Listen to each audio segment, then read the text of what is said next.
The story begins with a Korean girl named Ever, who is a student at an American school. Every morning, her friend Tamra comes to pick her up in her own car. Tamra keeps telling Ever to act a little cooler so she can impress some boy, because staying quiet and reserved will not get her anywhere. For Ever, this nonsense is nothing new. Every morning, she listens to the same talk while going to school. But today, something different happens. Tamra gets distracted while talking, and because of that, she accidentally hits a boy riding a bicycle on the road. When Ever steps out of the car, she realizes that the boy is their classmate Randall. Ever immediately apologizes. Thankfully, Randall is not seriously hurt. Before things can settle down, the school bullies arrive, the kind of students who take pleasure in harassing others. They start throwing drinks at Randall and humiliating him. Ever feels terrible watching this, but she knows that if she speaks up, things will only get worse for her. So she stays quiet and heads into school. After the first period, all students are gathered together because it is time to leave for a picnic trip. Before departure, the in-charge teacher, Ms. Lorenzo, collects all the students' phones, as usual. Some teachers simply cannot stand seeing students happy. Everyone boards the bus and takes their seats.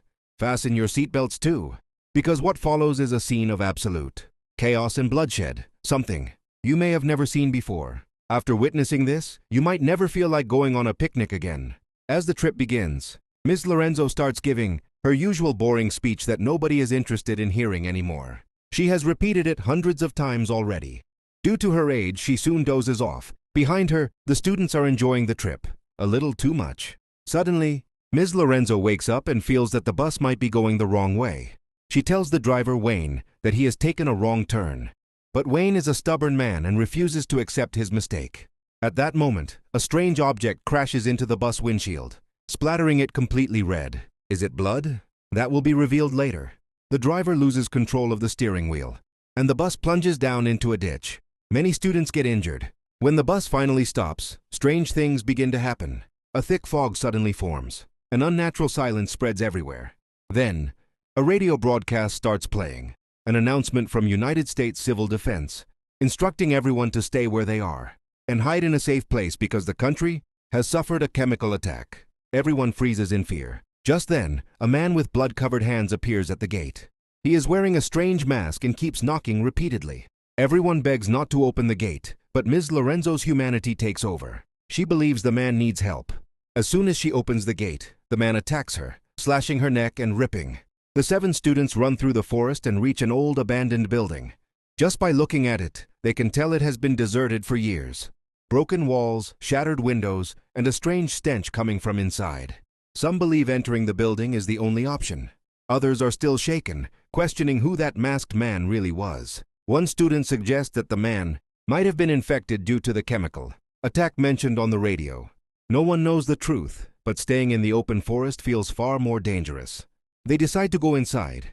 The interior is horrifying. Darkness everywhere, old marks on the walls, and dried bloodstains on the floor. Meanwhile, Danny, a curious student who loves exploring, separates from the group and moves deeper inside. Suddenly, he slips on something wet and falls hard. What he sees beneath him drains the color from his face. He has fallen onto the guts of a dead horse, brutally torn apart. His screams bring everyone running. Seeing the savage condition of the animal leaves everyone in shock. No predator hunts with such cruelty.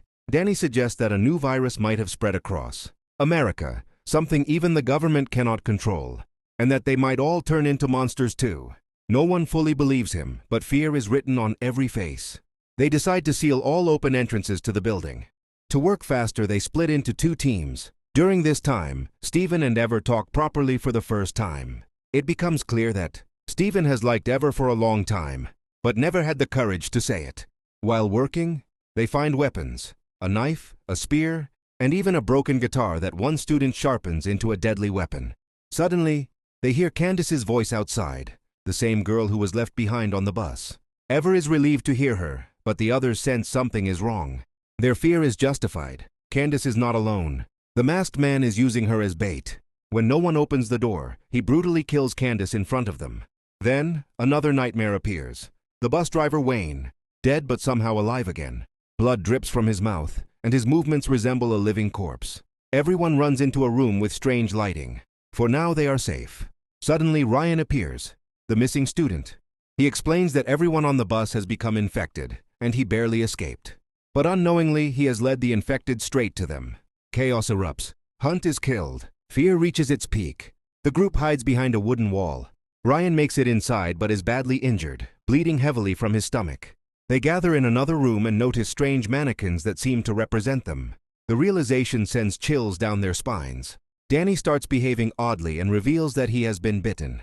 Furious, he wants to burn all the infected, but the others stop him. Wayne attacks again, and this time they manage to kill him. But it is only the beginning. A fast-moving infected creature jumps from the ceiling, grabs Danny and crashes down.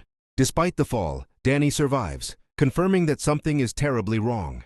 Now everyone is certain this is no accident. Ever decides to go back to the bus to retrieve the phones. Steven goes with her. They find the phones, but all of them are dead. Then Ever remembers the radio. When she turns it on, the same morning broadcast plays again.